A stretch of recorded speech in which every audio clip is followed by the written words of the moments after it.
Lagi ramai nih tentang pengiriman anak ke barak militer ya oleh Kang Deddy Mulyadi ya. Ini anak-anak yang nakal, katanya yang dikatakan nakal itu dikirim ke barak militer TNI ya. Dan banyak pihak-pihak yang mengkritik atau menentang kebijakan ini ya. Dan misalnya dari KPAI, kemudian dari Komnas Anak juga ya. Tapi menurut saya sih teman-teman ya, hal ini tuh sangat bagus, sangat positif. Kenapa? Karena selama ini kenakalan-kenakalan remaja itu ya belum ada penanganan khusus untuk menangani masalah ini gitu kan. Belum ada solusi yang tepat gitu selama ini untuk menangani kenakalan pada anak-anak remaja usia SMP atau SMA ini. Anak-anak yang suka tawuran, anak-anak yang suka nongkrong di jalanan dan bahkan membuat keributan itu memang hanya mungkin di selama itu paling pendidikan-pendidikan karakter yang diterapkan di sekolah atau misalnya sanksi hukuman di sekolah itu belum ada efek jerahnya juga sih kepada anak-anak, dan faktanya masih saja terjadi masih saja terjadi tawuran, masih saja terjadi banyak kenakalan remaja di luaran sana. Dan saya berharap sih dari program ini atau gebrakan ini tuh bisa memberikan dampak positif atau efek positif buat anak-anak kita yang dalam tanda kutip yang nakal atau kurang baik ya. Ini sebagaimana saya kutip juga dari Sayyidina Ali ya, bahwa dalam mendidik anak itu kan ada 3 fase. Nah, yang diterapkan oleh Kang Deddy ini yang di fase kedua ya. Yang fase kedua yaitu yang usia sekitar antara 7 sampai 15 tahun ini masuk ke dalam fase kedua di mana pada tahapan ini anak diperlakukan sebagai seorang tawanan atau seperti seorang tahanan ya, sehingga cara memperlakukan anak di usia remaja ini harus ekstra lebih keras atau sedikit lebih disiplin ya. Jadi jangan dibiarkan begitu saja gitu, jangan terlalu dilepas gitu, karena memang usia segini itu sangat rawan, sangat rentan terhadap hal-hal yang negatif gitu ya.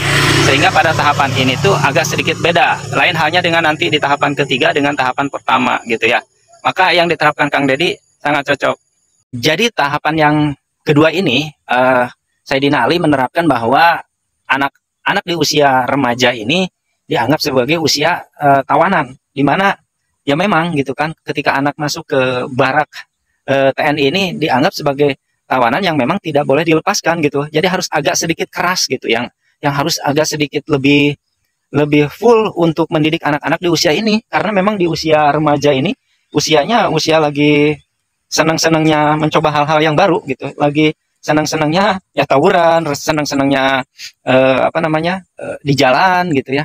Sehingga kalau menurut saya ketika ini diterapkan, paling tidak ada fase yang terlewati, yang dilewati oleh, ada fase yang dialami mungkin ya, bukan dilewati, yang dialami oleh siswa-siswa yang kurang baik tadi, yaitu fase di mana penerapan kedisiplinan melalui barak TNI ini gitu, melalui pendidikan TNI ini kan di dalamnya juga bukan berarti seperti tawanan, tetapi dibiasakan siswa untuk lebih disiplin, lebih menghargai waktu, lebih mandiri gitu ya. Karakter yang diterapkannya kan itu kan sebetulnya ya.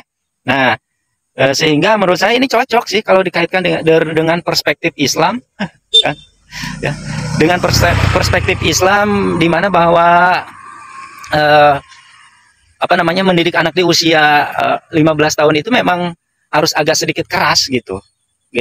Bahkan bila perlu kan, kata Nabi juga, kalau anak tidak mau sholat di usia segitu kan boleh dicepret kan gitu, boleh dipecut gitu, tapi jangan ke bagian kepala atau jangan terlalu melukai. Itu sebagai upaya untuk menerapkan kedisiplinan kepada anak ya gitu. Lain halnya misalnya dengan usia-usia 0 sampai 7 tahun itu memang harus diperlakukan seperti raja memang. Jadi ketika misalnya Kak Seto datang, KPAI datang, itu sebetulnya atau psikolog datang, ya memang Nabi juga mencontohkan seperti itu. Kalau di usia segitu itu nggak harus terlalu diperlakukan seperti usia usia 0 tahun. Jadi jangan diperlakukan seperti raja, nanti malah efeknya nggak bagus. Juga nggak diperlakukan seperti usia yang 18 tahun ke sana, itu kan diperlakukannya sudah seperti sahabat ya, beda lagi. Itu perlakuannya sudah seperti sahabat, sudah seperti ke teman gitu. Jadi dengan pendekatan yang berbeda. Kalau usia segitu memang perlu sedikit lebih keras menurut saya sih ya. Jadi setuju dengan dengan program Kang Deddy ini ya, Pak Gubernur ini, kalau dikaitkan dengan perspektif Islam, menurut saya setuju sekali gitu. Walaupun misalnya banyak yang menentang, ya itu mah hal biasa lah gitu ya, hal biasa karena dalam suatu kebijakan itu, dalam suatu keputusan itu tidak semua orang setuju, tidak semua orang suka, tapi ya jalankan saja gitu kan. Hal biasa, pro kontra itu hal yang lumrah gitu ya. Tetapi juga ketika kita tidak setuju juga harus didukung dengan dasar-dasar yang kuat, alasan-alasan yang logis gitu, yang masuk akal, yang teori yang logis juga ya gitu. Oke, terima kasih.